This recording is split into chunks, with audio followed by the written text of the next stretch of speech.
Bueno, un aplauso también para ustedes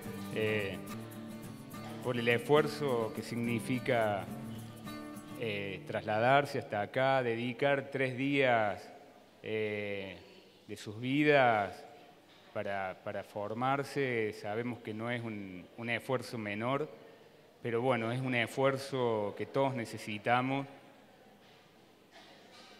Me parece que están hablando mucho.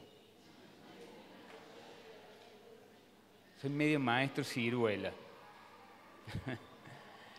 Bueno, buenos días a todos y a todas.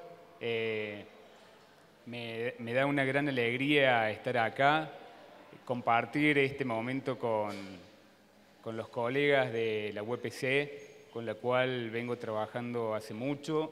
Para mí es una gran satisfacción trabajar para una institución gremial de docentes. Particularmente es un lugar en el cual me siento cómodo por mi propia historia también, laboral, así que para mí es un gusto. Por una parte, agradecerle mucho a la institución en general del gremio y particularmente por esta invitación y por la confianza dispensada a Cuqui Caballero, ¿sí?, a Susana Larroca, de la cual también ha sido una maestra para mí, para parte de mi generación en la Facultad de Filosofía y Humanidades, también para Mercedes Arrieta, un agradecimiento, y para Diana Bertona, de la cual voy a hacer una aclaración del título de esta ponencia. Pero bueno, nada del todo grave.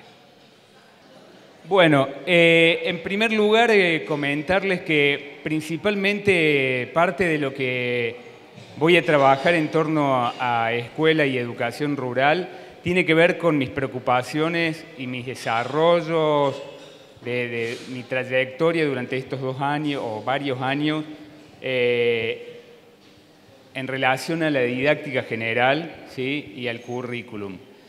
Y van a ver que en una parte voy a retomar un trabajo de reciente publicación que produjo Elsie Rodwell, y tengo como la confianza de poder mostrárselos y apropiárnoslo, por el hecho de que muchos de los desarrollos y las ideas didácticas y curriculares que allí se desarrollan, en parte también las fuimos desarrollando con Elsie Rodwell, quien fue mi directora de tesis de doctorado, y que fuimos trabajando juntos en torno a una preocupación que, no sé si conocen todos a Elsie Rodwell, es una investigadora y una docente mexicana que ha publicado muchas cuestiones en torno a la educación, y principalmente su trabajo está fuertemente vinculado a educación rural.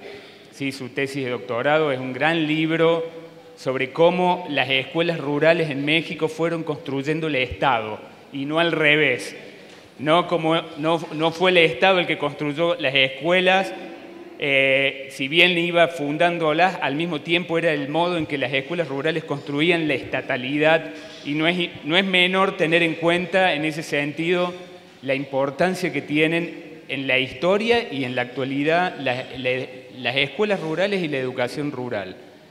Y muchos de estos desarrollos que fuimos trabajando con Elsie en torno al trabajo de enseñar en mi tesis de doctorado, que no se dedicó a educación rural, sino a la enseñanza en el ciclo básico de la escuela secundaria, en escuelas estatales, públicas, con chicos y chicas de sectores populares, en una localidad de Córdoba. Entonces siempre tiene algo de lo rural, del contexto de otro tipo en relación a lo urbano.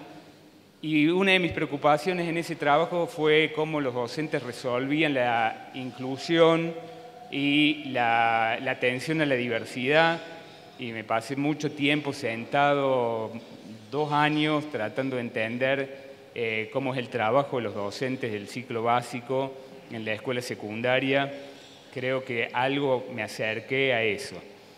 Entonces, bueno, en ese sentido, quería presentarles en parte un pedido del Congreso en trabajar particularmente la idea de currículum y la idea de integración curricular en las escuelas rurales.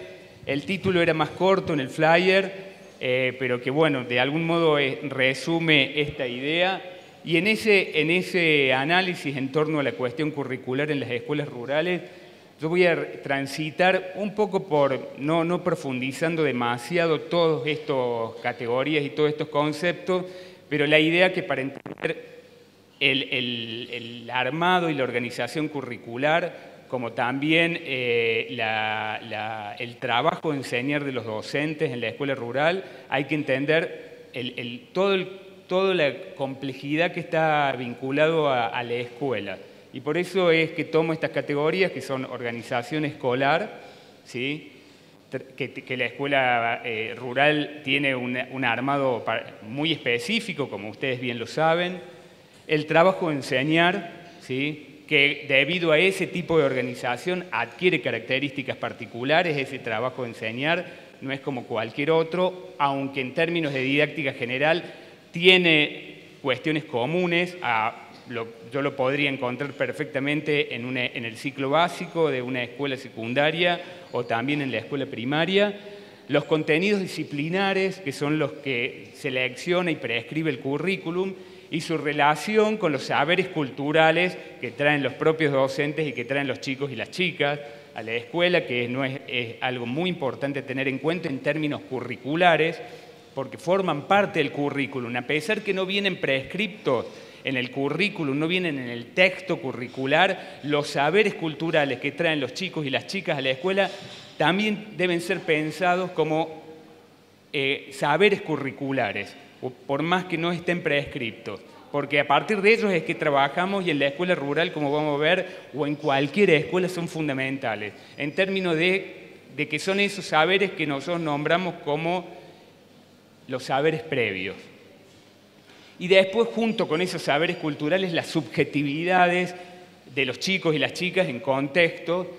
Y quiero pensar en esto en la escuela rural particularmente y que nos hagamos la pregunta, cómo esos saberes son locales, ¿sí? Tienen que ver con experiencias, con prácticas, con valores, con conocimientos locales de los chicos y las chicas, como ustedes conocen y trabajan muchísimo, pero también empiezan a ser globales por el ingreso de las nuevas tecnologías. ¿Sí? Empiezan a aparecer cosas que, debido a las nuevas tecnologías, a los chicos les aparecen cosas que son muy lejanas a su contexto, a esos chicos y chicas de los contextos rurales, como a los chicos y chicas de cualquier contexto urbano. ¿Sí? Y ahí me parece que algo interesante, también para no caer en un reduccionismo de aquello con lo que trabajamos con los pibes y las pibas, y trabajar algo que en la didáctica ha estado muy planteado, que es lo cercano y lo lejano, ¿sí? Como modo de interés y motivación de los pibes. Un par de reflexiones antes de entrar de lleno a la cuestión de la escuela rural en relación a varias cuestiones pedagógicas que también venimos trabajando desde hace un tiempo. En primer lugar, una idea que traigo de un autor que se llama Ian Hunter, ¿sí? Un australiano que tiene un libro complicado, pero muy bonito, que se llama Repensar la escuela. Y ahí a mí es una idea, la de Ian Hunter, que me conmueve mucho como pedagogo y también me sensibiliza para pensar mi propio trabajo como docente en la universidad y en un instituto de formación docente, y de todos los docentes de cualquier modalidad y de cualquier nivel. Ian Hunter muestra en una investigación un proceso muy interesante. Él muestra que parece que hay como un relato, como una narración histórica, de que la escuela surgió a partir de principios perfectos, prístinos, cristalinos, precisos, ¿sí? Como que la escuela en el siglo XIX parece con una idea que estaba muy preclara en relación a qué debía ser la escuela, cómo debían trabajar los docentes y las docentes. Y lo que va mostrando en esa investigación, que en parte eso no es tan cierto, ¿sí? Que la escuela es una invención de un ensamblaje de partes híbridas que se retoman de experiencias previas. Digo, hablamos de la escuela moderna. La escuela como nosotros la conocemos actualmente se va formando de partes como de pedacitos, ¿sí? La escuela es como un bricolage. Y entonces dice, ¿qué pasa con esa idea? Dice que parece que la escuela haya surgido de una idea precisa y clara. Que la idea que nos construimos ahora, y que ustedes bien saben y todos sabemos, los medios de comunicación, los discursos de la política educativa, parece, no lo digo en Argentina, lo digo a nivel mundial, parece que la escuela a mitad de camino se corrompió, ¿sí? Y el trabajo docente también parece que se corrompió a mitad de camino. Teníamos una idea perfecta, teníamos una idea precisa y en el mitad de camino parece que todo se jodió, ¿sí? Y entonces corrompimos esa idea. Y Hunter dice, eso no es cierto, eso no es cierto. La escuela es un armado híbrido que se forma de partes muy disímiles y no partió de una idea precisa y clara de lo que se quería hacer. Entonces lo que tenemos es la escuela que pudimos inventar y somos los docentes que podemos ser dentro de esa escuela. No hay nada porque cuando uno ve los resultados de las evaluaciones PISA o Aprender, digo, parece que siempre estamos en deuda con una idea que tenía que ser clara y un trabajo que tiene que ser efectivo y preciso, y la escuela no se fue construyendo así. Y mucho más si se tiene en cuenta de que la población y la complejidad de la población que se fue incorporando a las distintas modalidades de la escuela, ¿sí?, ha sido cada vez mayor y cada vez más diversa. Entonces es muy difícil pensar que esa escuela que se pensó con una serie de principios puede haber sido perfecta y que puede haber atendido de manera precisa a toda la población, máxime teniendo en cuenta de que la sociedad ha cambiado muchísimo y los sujetos también. Entonces, de algún modo, también para pensarnos a nosotros en nuestro propio trabajo, es importante tener en claro eso. La escuela es una invención que nace imprecisa, que nace de una hibridación de elementos y con eso hemos ido tratando de atender ese problema o esa pregunta que nos hicimos como sociedades, de decir, ¿cómo, que la hizo Comenio en el 1600, cómo enseñar todo a todos, ¿sí?, en esa institución que inventamos? Y todavía seguimos recorriendo esa pregunta y ese problema, no importa la modalidad, no importa del nivel que se trate. La otra idea fuerza que a mí me interesa traer y ponerla en articulación con esa idea de la historia de la escuela es la obligatoriedad de los alumnos como construcción histórica. Acá también hay un aspecto de desnaturalizar y que ha quedado muy claro con la escuela secundaria y aquellos que trabajan en la escuela secundaria queda más claro. Hemos naturalizado que los alumnos están en la escuela como un hecho natural, más o menos como si surgieran de un repollo que de pronto estaban en la escuela. Y tenemos que desandar esa idea que los alumnos están, y hoy, ¿qué pasó? Que la institución escolar, al convertirse en la institución hegemónica que distribuía saberes y representaba la cultura, ¿sí?, no daba lugar a dudas que los alumnos tenían que estar ahí, sí o sí. No quiere decir con esto, y voy a aclarar, que los alumnos no tengan que estar.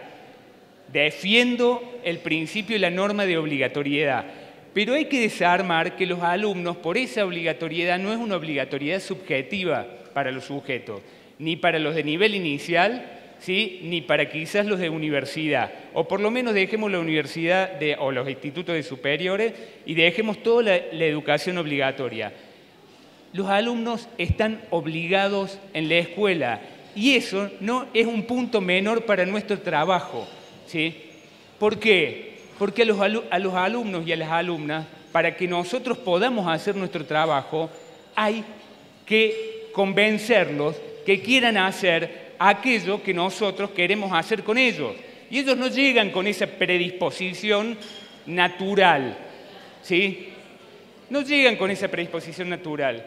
Y es ahí, porque hay como una doxa, una idea que parece que está por detrás de esto, el concepto de motivación, ¿sí?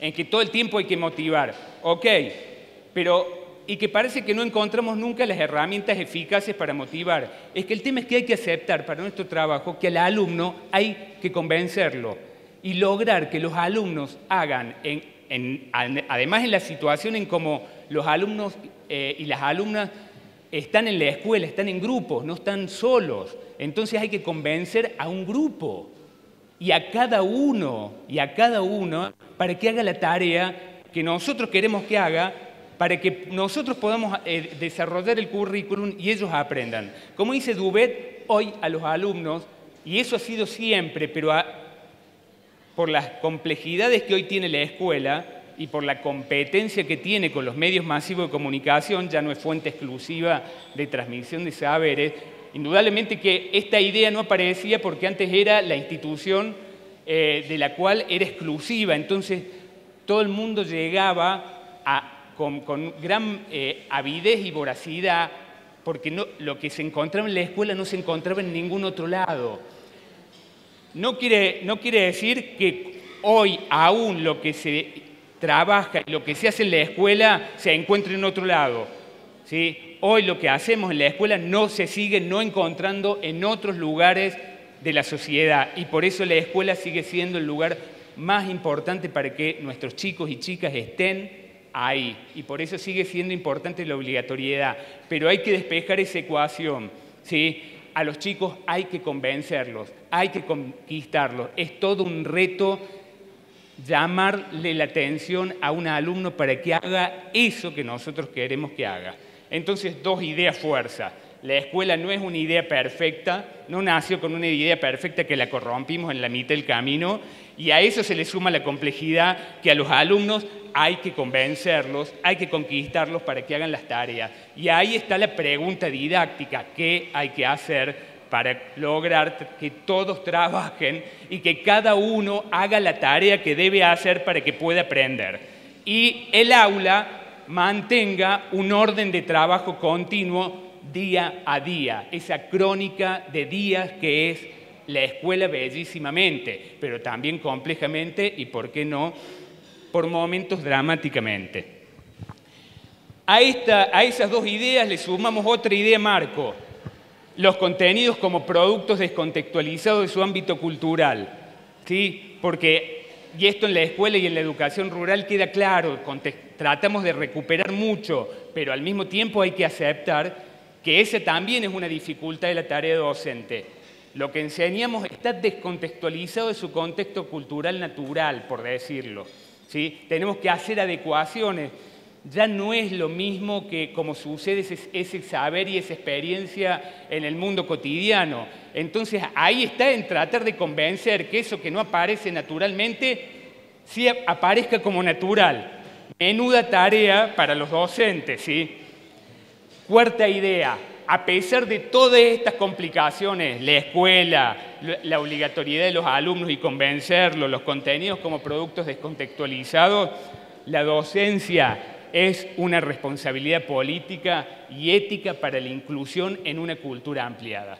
Todas esas cuestiones hay que tenerlas en cuenta, pero también para tranquilizarnos. Estoy frente a esto, estoy frente a estas tres categorías, estoy frente a estos tres procesos, pero eso no me exime, ¿sí?, de redoblar nuestras apuestas políticas, nuestras apuestas culturales y nuestra apuesta ética para que todos los chicos y las chicas los niños y las niñas, los jóvenes y las jóvenes puedan y deban estar dentro de la escuela y puedan tener una experiencia significativa dentro de ella. ¿Quedamos de acuerdo con este marco en común de análisis para poder entrar a la escuela rural? Todas las preguntas vayan anotándolas. Voy a avanzar y todas las preguntas y dudas e interrogantes. Voy a trabajar rápidamente estas ideas fuerzas con respecto al currículum. Acá tomo una idea que es importante para analizar el modo de construir las propuestas de enseñanza dentro de la escuela rural principalmente. Son ideas de un autor inglés que ya falleció, que se llama Basil Bernstein, que fue uno de los grandes teóricos de lo curricular. Básicamente, ¿qué es el currículum? Son formas de organización de los contenidos y los saberes, ¿sí? De organización, de selección y de secuenciación. Pero vamos a tomar principalmente la clave de organización, ¿sí? Y a partir de cómo organizamos los saberes en la escuela aparecen dos modelos muy claros, pero que no quiero que se confundan que estos dos modelos aparecen como puros en la realidad. Son dos modelos teóricos que después en la realidad aparecen mixturados. Uno es el currículum colección, que se organiza principalmente a través de las disciplinas escolares. Discúlpenme el puntero, pero bueno, así estamos los cocos. Estamos los cocos y somos cordobeses. Hola, querido, ¿cómo andás? Que organiza en torno a estados de conocimiento, y ya voy a despejar esto, y el otro que más me interesa para desarrollar es el currículum integrado, que se organiza por ejes integradores, principalmente con problemáticas y experiencias cotidianas. En este currículum gobierna principalmente las disciplinas escolares. La forma de organización y la forma de enseñar en la escuela es por disciplinas, unas separadas de la otra, aisladas unas de otras. Y eso es lo que trae Bernstein para analizar eso que se llama el principio de la fuerza del límite, ¿sí? Hay un límite muy fuerte entre las materias o en las asignaturas y los docentes trabajamos en eso va creciendo, es decir, se va, como dice Bernstein, especializando a medida que ascendemos en la vida educativa. Ustedes se dan cuenta que la integración en el nivel inicial es mayor, un poco menor en la primaria, y en la secundaria ya la especialización y el trabajo docente especializado se va haciendo muy fuerte. Y el otro, que esto también está empezando a entrar en la escuela secundaria con la nueva reforma del régimen académico, son los currículos integrados, que esto es casi la propuesta central para el CBU, ¿sí? Integrar, articular saberes en relación a... pero sin desconocer esto. Eso es lo complejo, porque hay que pasar de acá a acá. Y ahí está la complicación, cómo construyo esto y cómo construyo una didáctica para eso. Entonces, la otra categoría que traje Bernstein, que también funciona sobre la fuerza del límite, es el enmarcamiento con el cual él analiza las prácticas didácticas. Si uno piensa en el currículum colección, ¿sí?, organizado por disciplinas, principalmente la didáctica es instruccional, es enseñar la disciplina por estados de conocimiento, avanzar fuertemente sobre la disciplina centralmente, ¿sí?, matemática, lengua, ciencias sociales, principalmente desde el lado del docente, quien marca qué se aprende de cada disciplina. Y en cambio, en los currículos integrados, el trabajo empieza más de guía y orientación. ¿Por qué? Porque ya como no está con tanta fuerza, repito, son modelos teóricos. Después en la realidad se mixturan, coexisten. Después, cuando uno pasa, si yo me vuelvo a los currículos integrados, la didáctica, como hay que trabajar con ejes y problemas y experiencias cotidianas, que es muy el tipo del currículum de educación rural, ya empiezo a trabajar más con la guía, la orientación y el acompañamiento. A ver si sigo con él. Que hay algo importante en relación a esto y en relación a las propuestas principalmente para CBU rural, que ya vamos a ver propuestas fuertemente contextualizadas en los saberes y en las experiencias locales. Es esto del principio de la fuerza del límite. ¿Por qué? Porque para trabajar en una didáctica de orientación y guía y andamiaje, yo tengo que trabajar con los saberes y las experiencias cotidianas de los pibes, con los saberes previos, ¿sí? Y acá aparece algo que en la escuela rural y en la educación rural aparece con mucha más fuerza y de manera evidente, pero hoy es parte de las recomendaciones que se hacen para toda la didáctica, es que el límite, vamos a poner así, ¿sí? Siempre me hace falta el pizarrón. El límite que se construye entre la escuela y el mundo cotidiano y experiencial, ese límite que la escuela lo separó con mucha fuerza, porque todo conocimiento de sentido común contaminaba a la escuela. ¿En qué sentido? No a la escuela en sí, sino al conocimiento científico. Hoy nos damos cuenta que para que los chicos puedan avanzar en sus procesos de aprendizaje, tienen, ¿sí?, que entrar e ingresar con mucho más fuerza sus saberes experienciales. Ese límite entre la escuela y el mundo cultural de los pibes hay que, dice Bernstein, ablandarlo, hacerlo poroso, que los saberes entren con mucha fuerza a la escuela. Lo que pasa es que eso tiene una complejidad didáctica, cómo uno parte de los saberes previos y los lleva justamente la cultura elaborada, ¿sí?, de los conocimientos, los contenidos, los saberes matemáticos, los saberes de lengua. Es una didáctica que tiene una gran complejidad y esto está muy, pero muy presente en la educación rural. Y tiene que ser nudo de nuestras reflexiones, ¿sí?, para no quedarnos tampoco en un anecdotario de experiencias culturales y locales, sí reconocerlas, sí valorar esas prácticas, sí valorar esos saberes, pero para que vayan a la cultura elaborada. Y ahí está en el medio. ¿Quién está en el medio? El docente. ¿Y quién está en el medio? La didáctica. Sí, la reflexión didáctica, la mediación didáctica. Bueno, creo que vamos entendiendo todos, hasta yo.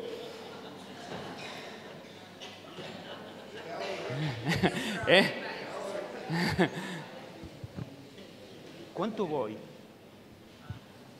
3 mates.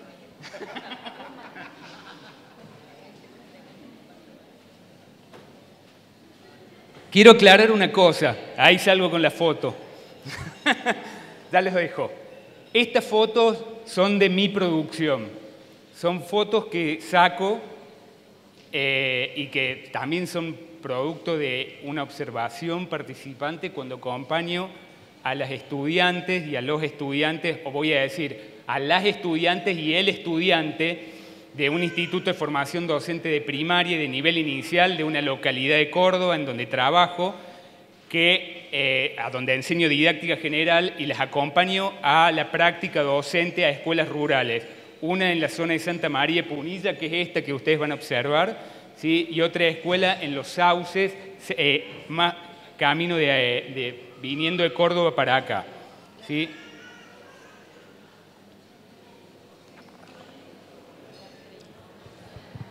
¿30? Bueno, vamos a apurar un poco. Voy 30 minutos, que es una barbaridad, ¿sí? ¿O están entretenidos? ¿Sí? ¿Vamos bien? ¿Sí? Dale. Saquen el tejido, vamos. Los varones... Bueno, yo acá quiero pasar Vamos a entrar con mayor fuerza a la escuela rural después de este marco conceptual, ¿sí? Y quiero empezar con esto, con el valor de la escuela rural y su trabajo docente, ¿sí? Me parece que es muy importante para ustedes, para todos nosotros, remarcar el valor de la escuela rural y la educación rural. Diciendo esto, ¿sí?, que no es una versión imperfecta de la escuela de grados completa, como siempre o muchas veces se la ve, que no es una pedagogía menor, ¿sí?, ni tampoco es una didáctica degradada, mucho mejor dicho, como nunca, degradada, sin grados, ¿sí?, comparándola con la didáctica de la escuela completa, que se supone que la mejor didáctica es la didáctica que se da en las escuelas completas justamente para una disciplina y para un grupo de un grado. Eso, la educación rural no es una versión menor de eso, ¿sí? La versión rural, hoy nos empezamos también a dar cuenta que es una de las mejores versiones de la pedagogía y de la didáctica, y que las escuelas van a tener que empezar a aprender mucho de qué se hace, cómo se enseña en la escuela rural, y que vamos a necesitar mucha más investigación, y desde ya les pido a los gobernantes financien y al gremio que presionen para que financien mayor investigación de la educación rural. No lo tenía pensado.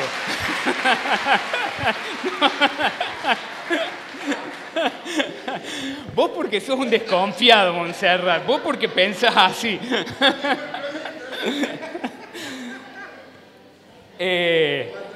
No fue demagógico, para nada, para nada. Digo, tenemos indudablemente la dificultad que tiene para quienes investigamos y estudiamos, y para los pibes jóvenes y las pibas jóvenes, trasladarse a la escuela rural, termina siendo un factor fundamental para desistir de eso, y por eso nos hace falta mucho más conocimiento. Pero ahí, como todos sabemos, y ustedes acá lo saben mejor que nadie, el Estado es fundamental en ese sentido, la presencia del Estado. Bueno, y en ese valor de la escuela rural y el trabajo docente, queremos, y voy a ponerlo en plural, queremos decir, junto con otros muchos investigadores y estudiosos y quienes reflexionamos sobre la escuela rural, que por el contrario el valor y potencialidad pedagógica de lo rural está en sus importantes logros formativos a partir justamente de esto, de la multigradualidad. La multigradualidad, justamente esa versión degradada parece que está dada por la multigradualidad, y todo lo contrario, ahí está la gran potencialidad de la escuela rural, la pedagogía y la didáctica multigraduada. La heterogeneidad, cómo esa pedagogía multigraduada atiende a algo que nos preocupa hoy a todos, como es la heterogeneidad y la diversidad como núcleo para construir la inclusión educativa. Justamente algo que la pedagogía y la literatura didáctica y pedagógica y curricular viene insistiendo, que es el trabajo colectivo y colaborativo de los alumnos, salir justamente del modelo meritocrático y selectivo individualista de la escuela rural puede mucho más con esto, ¿sí?, por su matriz, y ahí me vuelvo a la categoría del título, por su organización escolar. Justamente ustedes tienen una posibilidad y un potencial que por los modelos escolares y organizativos de otros niveles se les hace muy complicado. Pero particularmente también pensando una cosa, que esto ha existido siempre en las aulas. Lo que pasa es que justamente lo aplanamos con la idea del principio de homogeneidad, tratando de creer que todos los alumnos aprendían iguales, y eso sabemos que ese paradigma ha caducado. Y entonces, pero como las organizaciones y los modelos de los otros niveles todavía siguen organizando por grupos supuestamente homogéneos, todos en un mismo grado, de la misma edad, con las mismas dificultades, todavía cuesta mucho transitar. Pero en la escuela rural y en la educación rural eso hay que resolverlo porque está ahí presente. Y ahí hay grandes construcciones e invenciones didácticas. Y pensar esto, que es una categoría muy linda, la escuela rural y lo que pasa en el aula como comunidades de aprendizaje, ¿sí? Y algo que genera y que que va relacionado con estas dos cuestiones del trabajo grupal y del multigrado, que eso en la ayuda cooperativa, ¿sí?, y colaborativa entre alumnos de distintas edades se logra con mucho más fuerza, si está bien encarado, la autonomización de los pibes, que esto es una de las cuestiones que más cuesta también hoy en la escuela. Y entonces, en ese sentido, acá van a ver que está este nombre, Yotolka, que es este trabajo que hizo Elsie Rodwell entre el 2016 y el 2017, y yo he tomado ideas de acá, que digo que compartimos porque en la tesis de doctorado que, vamos a decir, hicimos juntos con Elsie, y que también estuvo como directora Adela Coria, muchas de estas ideas estuvieron presentes porque mi preocupación como pregunta de tesis doctoral es cómo los docentes en el ciclo básico de la escuela secundaria resuelven la atención a la diversidad y la inclusión. Y entonces Elsie acá toma una categoría que es muy interesante de este autor que ustedes han leído seguramente, un uruguayo que se llama Limber Santos, ¿sí? Si no lo han leído, léanlo porque es uno de los mayores especialistas de ruralidad, ¿sí?, que toma esta idea de la forma escolar. En realidad la categoría original es de unos franceses que son Vincent, Bernard Lair y Tin, que construyeron esta categoría de la forma escolar, que la educación, ¿sí?, la educación puede ser muy diversa. En nuestras sociedades adquiere la forma de la escuela. ¿Se entiende eso? Como que el envase que tiene la educación. Existen muchas formas de educación en el mundo y han existido muchas formas de educación y muchas formas de transmisión de la cultura. ¿Sí? ¿Me siguen? Desde el siglo XIX a esta parte, las sociedades elegimos y optamos porque la educación tome la forma de la escuela. Y que eso no es menor, porque es una invención, es un artificio, es una artificialidad. Entonces, la escolaridad termina siendo que genera ciertos problemas propios por esa construcción inventiva, a diferencia de otras educaciones, reunir a los chicos todos juntos, descontextualizar los saberes, convencerlos que tienen que aprender cuando no saben, como son otra forma de educación que se transmiten para resolver problemas cotidianos. Entonces el aprendizaje está obligado, si no, no sobrevivís, si no, no podés cosechar. Pero la escuela no tiene eso y por eso la escuela tiene las complicaciones muchas veces que tiene para poder instalar algo que sea un aprendizaje que parezca natural, ¿sí?, y que no se sienta como una disciplina impuesta. Y eso en la secundaria se nota muy claramente. Cuando se separa la enseñanza, la instrucción de la disciplina, empieza a haber problemas porque los chicos se empiezan a dar cuenta, ¿sí?, de que hay algo que empiezan a ser fuertemente disciplinados. Lo que la escuela tiene que hacer es esconder la disciplina dentro de la instrucción, ¿sí?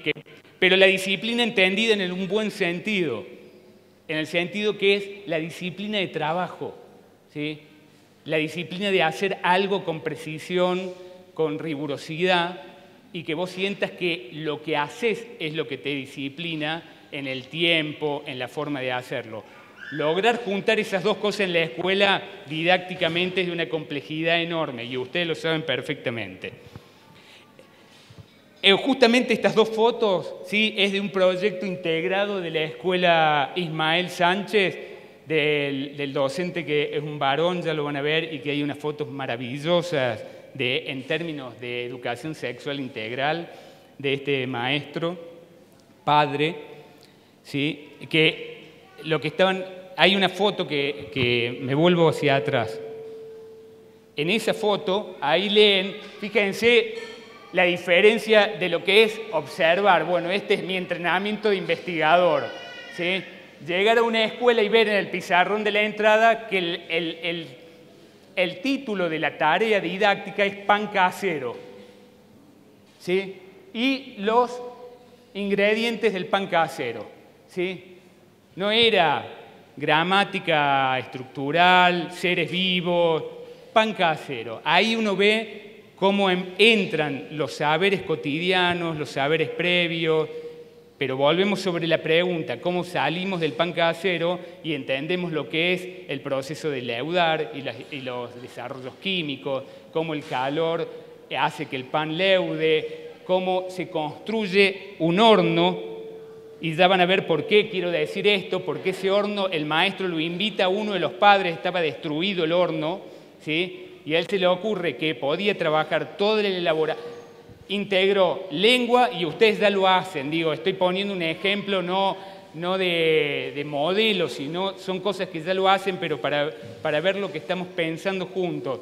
Integró lengua, textos instruccionales con la receta, trabajo manual con el pan y procesos químicos de leudación y la construcción y la integración de elementos de trabajo y de construcción propias de la localidad, incluyendo, incorporando y reconociendo la escuela, que no es menor, que la comunidad y los padres tienen saberes, ¿sí?, potentes y necesarios, que es necesario reconocer para valorar, para que la escuela haga sinergia con lo que enseña y los chicos se sientan valorados, los padres y las familias se sientan valorados, para que manden a sus hijos y a sus hijas a la escuela, que ustedes saben que es una tarea difícil, ¿sí?, y hacer esa sinergia, que eso es central en las escuelas rurales por la distancia que viven los chicos, por las dificultades que tienen, por las dificultades que tienen los padres y las madres.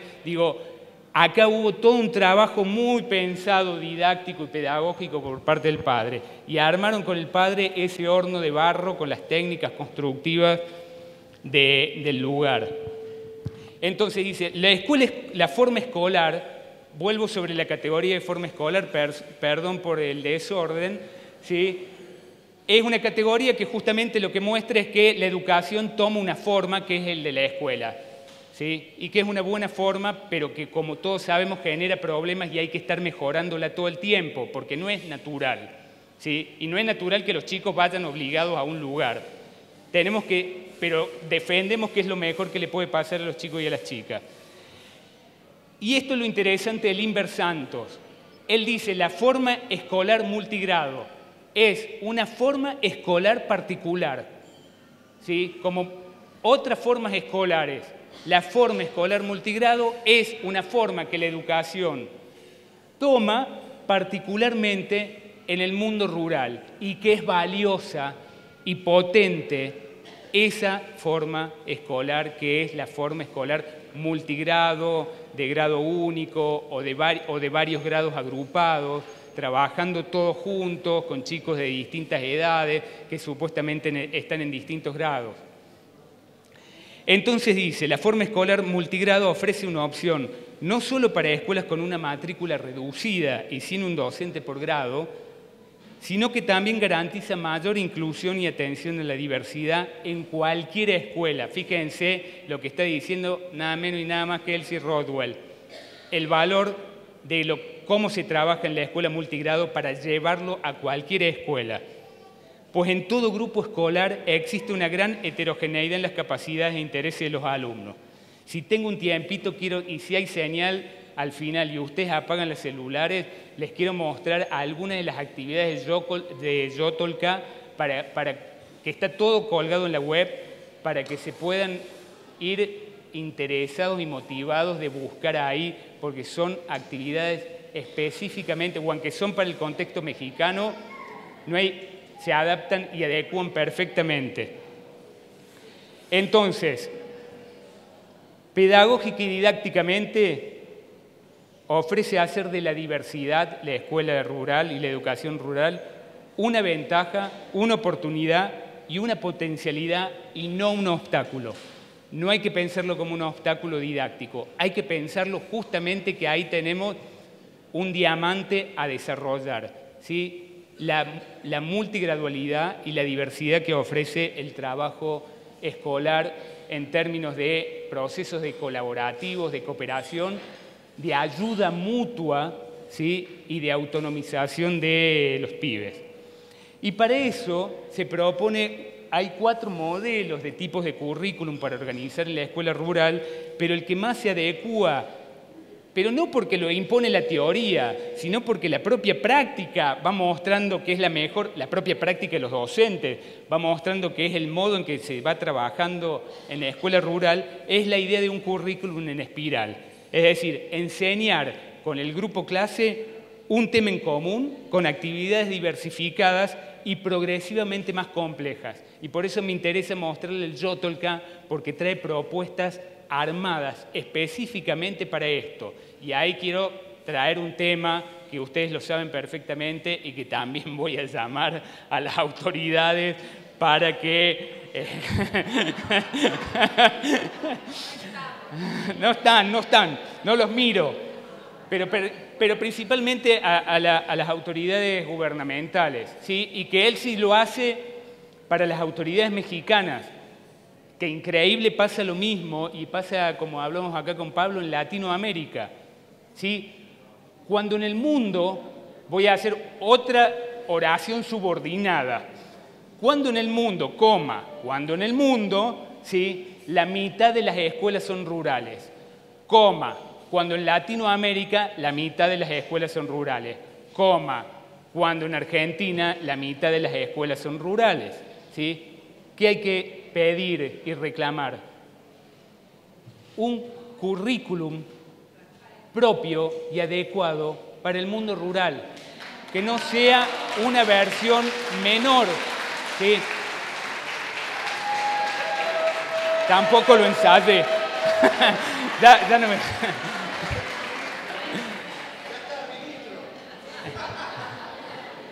Sí, después como ministro sé que no cumplo nada, así que mejor no. Mejor desde el llano. No, a ver, voy a hacer punto aparte, ¿sí? Eso es este esquema gramatical es porque estoy todo el día escribiendo, así que... punto aparte. ¿Qué es lo que sucede y que esa discusión me parece importante tenerlo con las autoridades gubernamentales, ministeriales y la construcción curricular? ¿Por qué no se promueve?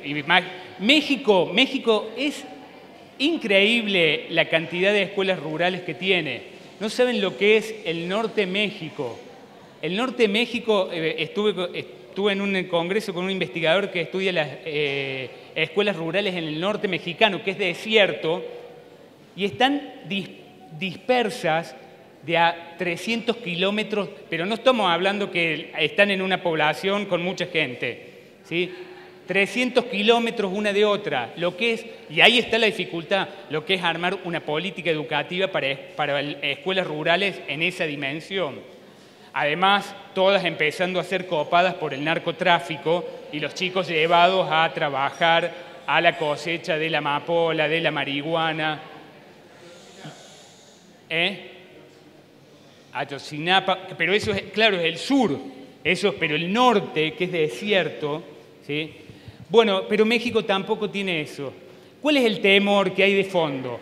De hacer un currículum que no iguale al currículum común de la secundaria. ¿Pero por qué? Porque de fondo está la idea de que lo que vale como organización escolar, didáctica y pedagógica es la escuela graduada completa.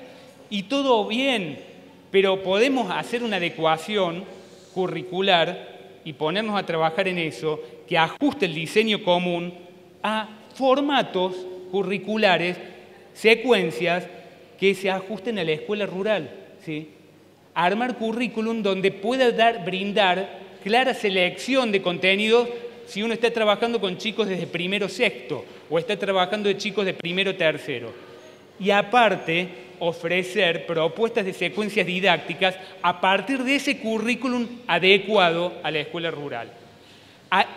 Punto y aparte.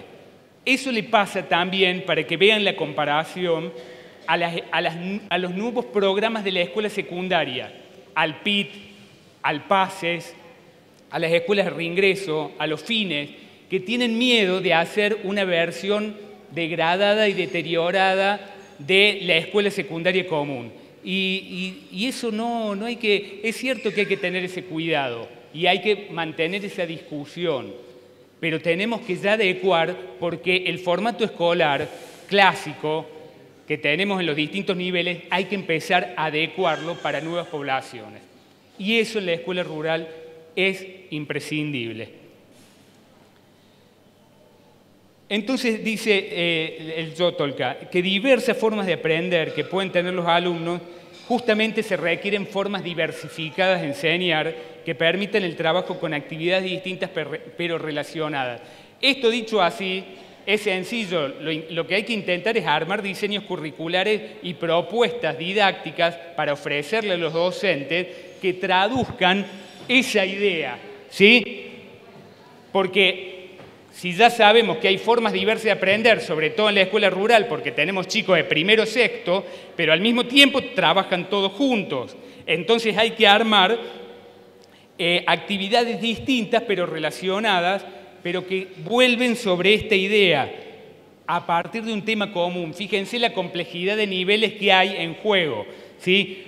Formas distintas de aprender, formas distintas, diversificadas de enseñar, trabajo simultáneo, pero en torno a un tema común. Y para eso necesitamos empezar a armar diseños curriculares y propuestas de enseñanza para ofrecer a los docentes. Y el Yotolka, que fueron 2 años de trabajo enorme, ¿sí?, del equipo de México, ofrece eso y me parece como interesante para tenerlo en cuenta.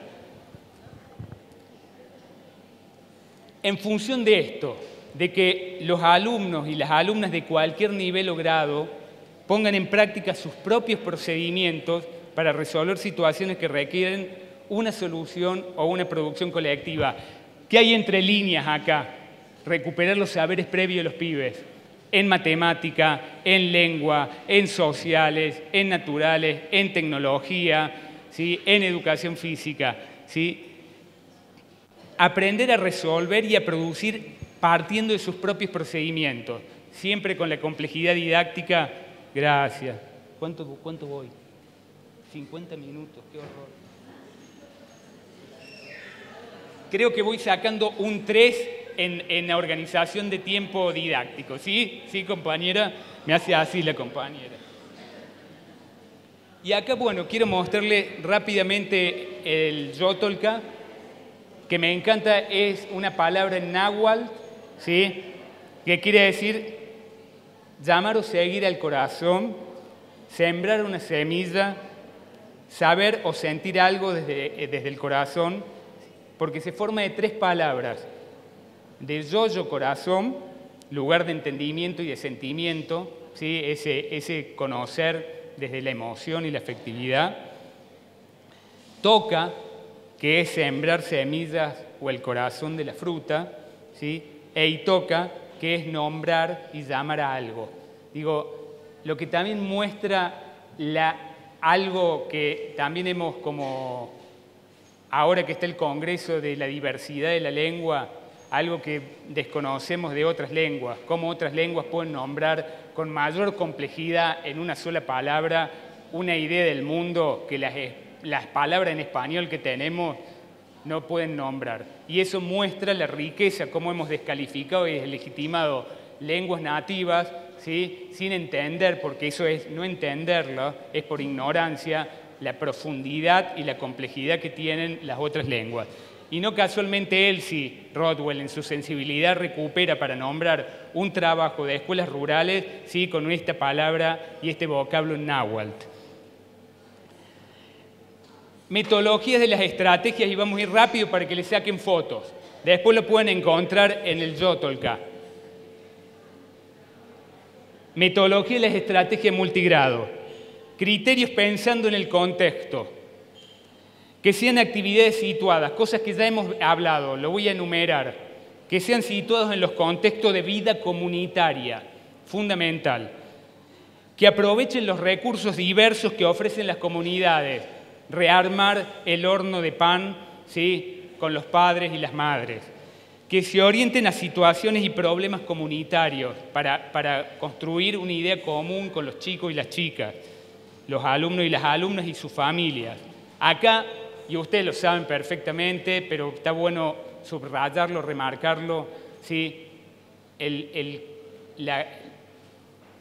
la convocatoria, el contagio, la alianza con las familias, con los padres y las madres, es una parte central del éxito de una escuela rural y de construir el derecho a la educación, ¿sí? Que ellos se sientan incluidos, valoren lo que se hace en la escuela, se sientan valorados en la escuela y hagan el esfuerzo por mandar a sus hijos y a sus hijas, porque de eso vamos a lograr que justamente los chicos que en mayor desigualdad están por los lugares de donde viven, logren hacer un tránsito completo en la escuela rural. Recién hablábamos algo, una cifra muy alentadora, y yo los aplaudo a ustedes, ¿sí? Ha crecido el doble, ¿sí?, la cantidad de alumnos en escuelas secundarias de escuelas rurales en relación a la urbana, ¿sí? Ahí hay la sinergia de una política de Estado, de una política gremial y del trabajo cotidiano de cada uno y de cada una de ustedes. Es un dato alentador para que se vayan también motivados que estamos haciendo esfuerzos para que todos logren cumplir el derecho a la educación. Que se pueda compartir con las personas de la comunidad, que involucre a las personas de la comunidad en el aprendizaje, no solo padres y madres, ¿sí?, o hermanos, primos, tíos, que muestren a los padres de familia lo que aprenden sus hijos, que contribuyan a fortalecer y potenciar la vida comunitaria, que abran caminos hacia otros contextos. Volvemos sobre los saberes locales y los saberes globales, no tampoco quedarnos en lo local, reconocerlo, valorarlo, porque ese es nuestro sustento, nuestro cimiento, pero para que vayan hacia conocer otras cosas del mundo. Bueno, básicamente otras cosas del mundo es todo lo que trae el currículum, ¿sí? Que establezcan redes para compartir con otras escuelas. Esto me parece fundamental y por eso lo subrayé. Estuve en un trabajo con una colega, directora y maestra de escuela única en la zona de Santa María de Punilla, otra escuela que tenía un trabajo con una escuela urbana de Cosquín, y lo que lograba con los pibes era increíble, maravilloso. La alianza con las escuelas, hacer el viaje, esto que ya planteó Freinet a principios de siglo en la escuela francesa, el intercambio con las otras escuelas, que esos chicos salgan y se pongan en contacto y que se vean que son chicos que son distintos, pero que pueden compartir cosas y ser reconocidos mutuamente. Digo, convivencia, comunidad, cultura, y que fortalezcan las identidades propias en ese juego con la diferencia y con la igualdad. Criterios pensando en los alumnos, que los alumnos sean los principales actores, que sean actividades que disfruten, que sean significativas los entornos reales, que se aprovechen algo que hemos subrayado todo el tiempo, los saberes previos, que se puedan resolver con estrategias propias, incluso antes de conocer el concepto o procedimiento formal, ¿sí? Salir del docente explicativo, ¿sí?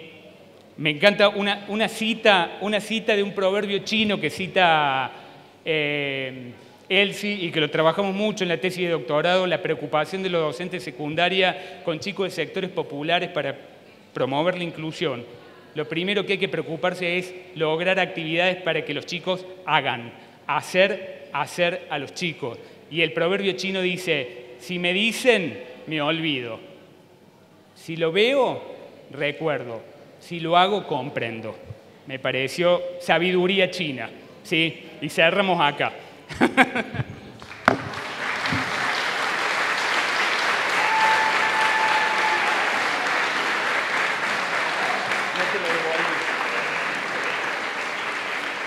Acá tienen, me faltaban ustedes, criterios pensando en los maestros de multigrado. Ahí lo tienen.